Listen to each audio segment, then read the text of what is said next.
a fẹ́ yanjú ọ̀rọ̀ nípa Anabi wa Ibrahim alayhi salatu wassalam. Anabi Ibrahim yìí òun ni gbogbo àwa ẹlẹ́sìn gbàgbọ́ pé òun ni bàbá àgbàgbọ́. Lọ́dọ̀ mùsùlùmí òun ni bàbá àgbàgbọ́. Lọ́dọ̀ àwọn kìrìsìtẹ́nì òun ni bàbá àgbàgbọ́. Kí ni ipò Anabi Ibrahim nínú ìgbésí ayé gbogbo wa? Àti ó jẹ́ mùsùlùmí ni o, ó jẹ́ kìrìsìtẹ́nì ni o. Anabi Ibrahim yẹn làwọn kìrìsìtẹ́nì ń pè ní Abraham. Kí ni ìbátan rẹ̀ fún gbogbo wa? Táwọn afáfẹ́ yanjú ní àárọ̀ yìí nìyẹn. Bàbá ọlọ́run mọ́sá járe yín pẹ́. Àmín. Ọlọ́run dákun mọ́sá bá wa pẹ̀lú yín. Àmín. Ọ̀rọ̀ nípa Anabi Ibrahim. Ta ni Anabi Ibrahim alayhi salatu wassalam? A'udhu billahi minash shaitanir rajim. Bismillahir rahmanir rahim. Alhamdulillahi rabbil alamin wa salatu wa salam ala al-ashrafil mursalin sayyidina Muhammadin wa ala alihi wa ashabihi wa man wala. A dúpẹ́ ní ọ̀dọ̀ Ọlọ́run. Alhamdulillah. Ọ̀pọ̀lọpọ̀ ìkẹ́ àti ìgẹ̀ Ọlọ́run bá sífà Ànábì wa Muhammad. Sallallahu alaihi wasallam. Gbogbo àwọn ẹni Ọlọ́run ọlọ́mọ́sà bá ṣe kún sí mi fún wọn tí wọ́n ti lọ. Àwọn tó ń bẹ lórí rẹ̀ ọlọ́mọ́sà jẹ́ kí á rí wọn pẹ́ wọlá àwọn ẹni Ọlọ́run. Ní ṣókí nípa Anabi Ibrahim alayhi salatu wa salam. Anabi ńlá náà wà Anabi Ọlọ́run. Ó wà náà wà Anabi tí Ọlọ́run dá tó sàmì sí lára. Anabi Ibrahim alayhi salatu wa salam. Ìkan náà àwọn Anabi tí Ọlọ́run rán wá sáyé ni bàbá tí ń jẹ́ tó bí ní jẹ́ Hazara. Zikiruhu fil Qur'an. Ọlọ́run dẹ̀ dákọ̀ rẹ̀ nínú al-Qur'an nígbà 63. Anabi Ibrahim yìí ó sì jẹ́ kan lára àwọn ulul azmi. Bàbá wo ìtàn ìgbésí ayé ẹ̀, ìbátan tó ní pẹ̀lú gbogbo ẹlẹ́sìn láyé kò kéré. Aláwọ̀kọ́ ń bẹ ni wípé orí challenges Annabiyul mablugu làwọn àlùfáà máa ń pè. Anabi tọ́lọ́run dánwò jù náà àwọn Anabi Ọlọ́run. Anabi Ibrahim alayhi salatu wa salam. Aláwọ̀kọ́ challenges tó kọ́ ní bẹ̀rẹ̀ ayé ẹ̀ òun ni kí bàbá tó bí ẹlẹ́bọ ni. Náà ni pé kò síbi tọ́lọ́run lè gbà yọ. Bàbá rẹ̀ ẹlẹ́bọ ni Ọlọ́run wá ní kí malẹ̀ jáde látara ẹlẹ́bọ. Ẹ̀kọ́ tí gbogbo ayé kọ́kọ́ kọ́ lára Anabi Ibrahim ní pẹ́tọ̀ ìwọ lè máa bàbá rẹ̀ lè máa ṣẹ̀sìn mí kí wọ́n máa ṣẹ̀sìn mí kò ní kọ́ tàpá sọ́run wọn. Ìwọ náà gba ẹ̀kọ́ ilé lára Anabi Ibrahim alayhi salatu wa salam. Anabi Ibrahim yìí bá ti bí ẹ̀ náà láti bí.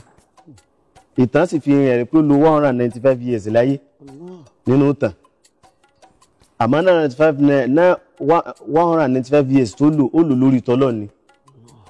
Anabi Ibrahim alayhi salatu wa salam ìyàwó méjì náà ni ìtàn sọ fún apó ní which is Sarata àti Hajara.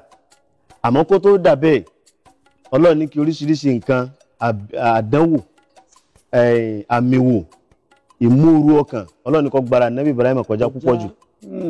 Lọ́fà tó ṣe pé gbogbo ẹni tí ó ga náà tá padà máa ka ìtàn lórí rẹ̀ lọ́la. So òun náà gba oríṣiríṣi àwọn challenges yóò gbà kọjá.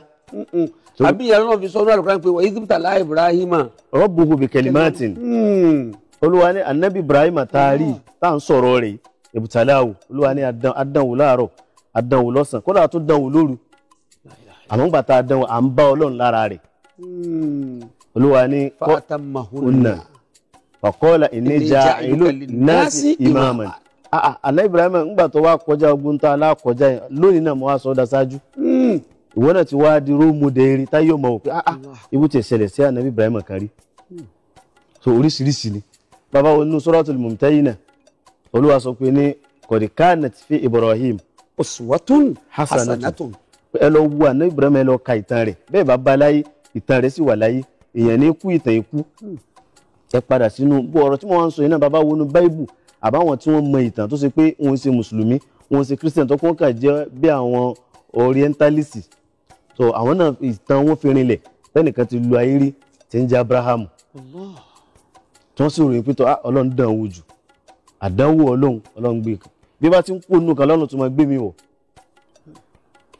Kò wá síbi táwọn ọmọ ènìyàn fẹ́ wà láyé lónìí tí ó sọ pé ní òun ò ní ràdánwò àwọn tó ṣáájú wa ń kọ́. Bẹ́ẹ̀ ni walaqad fatanna alladhina min qablina. Ẹ̀wọ̀n kan ti wáyé àwọn tí wọ́n lu ayé kù fún abí aṣọ Olúwa lá dánwò wò. Àmọ́ lẹ́yìn àdánwò wọn padà rí promotion ni. Ọlọ́run fatammahunna faqala inni ja'iluka linnasi imaman. Látò nílò àwa sọ́dá ṣáájú nígbà tó pàṣẹ níyàtì ìmáàmù aṣáájú àmìire lọ́dọ̀ àwọn àfáà wọ́n ní míza lọ́lọ́run fún un. Míza ni pé Ọlọ́run congratulate ẹnu pé ìmáàmù tó a fi ọ́ sí lónìí aṣáájú ní jẹ́ ìmáàmù tó kò wá sí pé bí anú ẹ̀sìn nìkan ẹni tí ń darí inú ilé rẹ̀ náà ìmáàmù ló náà ẹni tí ń darí ìjọ ẹni tí ń darí ìlú ẹni tí ń darí ayé tó ẹni tí ó wàá gbádùn ayé dídarí kó lọ ka ìtàn Ànábì Ibrahim ẹni tí ó bá gbádùn òṣèlú tí ó bá gbádùn ètò ẹbí ètò ìbáyẹnsí láwùjọ kó ka ìtàn kó gbọ́ ìtàn Ànábì Ibrahim alayhi salatu wa salam. Lára àdánwò tọ́lọ́run tún ṣe fún ni wípé ńgbà tó pé ọmọ 86 years nìtàn sọ fún akọ́sẹ̀ tó bímọ. Allah. 86 years. Ló tó bí àkọ́bí tóró ní ìdádúró látara ntọ́lọ́run fẹ́ fi ṣe náà liyaqdi Allahu kana amran maf'ula. Ntọ́lọ́run fẹ́ lo ọmọ ẹni fún àfikásìkò ni ó tó oríṣiríṣi ọ̀rọ̀ náà wá sọ sí lára. Àmọ́ kó tó dà bẹ́ẹ̀ ó lo àwọn ọgbọ́n àtàwọn òye tọ́lọ́run kọ láàrin àwọn òbí ẹ̀ ó ṣe ìtìzálù nígbà tó rí pé kíní ń pọ̀ jù ó kù lọ́dọ̀ àwọn òbí ẹ̀ pé inni za'ibun ila rabbi sayadini àtọ́wá sí pé tẹ́yìn bàbá mi ò mọ̀ ṣe ni níjà àmọ́ ẹjẹ́ yọ̀ǹda mi ẹjẹ́ kí n máa lọ. Ibrahim ó lọ ó rìn káàkiri ń jíṣẹ́ Ọlọ́run káàkiri náà ni òun àti Anabi Lutu sí ni muhasiru ni wọ́n Anabi Lutu àmọ́ wọn ò jíṣẹ́ ńlú kan náà ni dé. Anabi Ibrahim àti Anabi Lutu alayhi salam wa salatu wa salam muhasirani làwọn méjèèjì wọ́n jọ lùgbàǹgbà kan náà ni wọ́n jọ jíṣẹ́ ni àmọ́ ìlú tọ́lọ̀ rán wọn sí ọ̀tọ̀ọ̀tọ̀ ni. Anabi Ibrahim yìí oríṣiríṣi challenges mú lórí bàbá tó wọnú Qur'an ní suratu Maryam Olúwa ní wazkur fil kitabi Ibrahim innahu kana siddiqan nabiyya siddiqu bẹ̀ ó gba òdodo nínú ọ̀rọ̀ rẹ̀ nínú iṣẹ́ rẹ̀ òdodo ni. Àwọn àfáà ní àtàrà òdodo tó ṣe púpọ̀ jù lọ́lọ́run fi sọ́lá nàbí Ọlọ́run ó fi kọ́ra dà nàbí Ọlọ́run. Níbi báyìí àwọn ọ̀rọ̀ ìyapẹnu kan wà wípé náà ní Ibrahim kọ́ parọ́ mẹ́ta Ọlọ́run dẹ̀ sọ pé olódodo ni.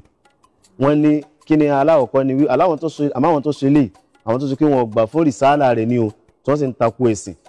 Wọ́n láti Ibrahim parọ́ mẹ́ta irú aláwọ̀kọ́ ni pé ń jẹ́ tí bàbá rẹ̀ ní kó jẹ́ káwọn lọ ṣẹ̀sìn ó sọ pé ní sẹ̀kíìmù pé ara mi ò yá pé ń jọ́nà sí ni ara rẹ̀ yá pé kí ló ṣeun. Wọ́n ní irú ẹlẹ́ẹ̀kejì ń jọ́ tí ó ní wọ́n mọ̀ sí òsàmọ́ tí wọn ò dáhùn Anabi Ibrahim wa padà lọ sí lùsà ó wá ba ogun sàn yẹn jẹ́ ó kẹyọ̀ kan bẹ̀ ọ̀rọ̀ ìwà ní Suratul Anbiya ó wá fi àáké fi kọ́ ẹ̀kan lọ́rùn gbà tí wọ́n dé wọ́n ní ta ló báyìí báyìí jẹ́ láti iná àwọn kan ní ó dàbí pé ọmọ Ibrahim yẹn ló máa fẹ́ jẹ́ o wọ́n ní ọ̀dà ẹ lọ pè wá gbà tí wọ́n dé wọ́n Ibrahim bó ló ṣe ó ní rárá o ẹbí àgbàlagbà yìí tó ga inú fa'alahu kabiruhum fas'aluhum in kanu yantiqun ẹbí wọn léèrè tó bá ti pólì sọ̀rọ̀ la ilaha illallah gbogbo wọn àwùjọ ara pé ntọ́mọ yìí sọ ọmọ àkẹ́ni o wọn àwùjọ ara wọn kú ń bẹ̀ wọn lánàá Ibrahim parọ́ ń bẹ̀ wọn níjọ́ tí àná Ibrahim àti Sárátà tí wọ́n ń lọ nílùú Masari tó wọ́n fẹ́ lọ bá ọba Sanan bon Halwan wọ́n lọ lójú ọ̀nà ọba yìí sì ní Ọlọ́run ti fi àná Ibrahim wípé ọba tá ń lọ báyìí gbogbo ìyàwó tó bá ti dá ní mọ́ gbà. Àná Ibrahim wá sọ fún ìyàwó rẹ̀ pé tá bá ti débẹ̀ kọ́ sọ pé ẹ̀gbọ́n tàbúrò lèmi àti ẹ̀ o tó ti kọ́ mọ́ lè bá rí ọ sí ìwà tí ò da. Wọ́n ní àlìsẹ̀ ń tó parọ́ mẹ́ta tálùkọ́ ni wàá fi rinlẹ̀ pé ní innahu kana siddiqan nabiyya tó ti àmọ́ tó wà ń bẹ̀ ni pé tàwílù ká rọ̀ ọ̀rọ̀ ń bẹ̀rẹ̀ ká má fẹ́ la ọ̀rọ̀ mọ́lẹ̀ ńlá Àná Ibrahim sí ń jọ náà kò dàbí irọ́ tó padà wá kún ayé lónìí.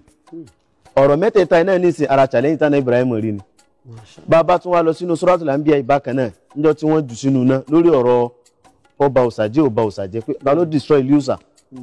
Níjọ́ náà tí wọ́n dá iná. Harrikuhu wansuru alihatakum. Bẹ́ẹ̀ni tí wọ́n dá iná ní iná tó ṣe pé ní iná tó lágbára. Bàbá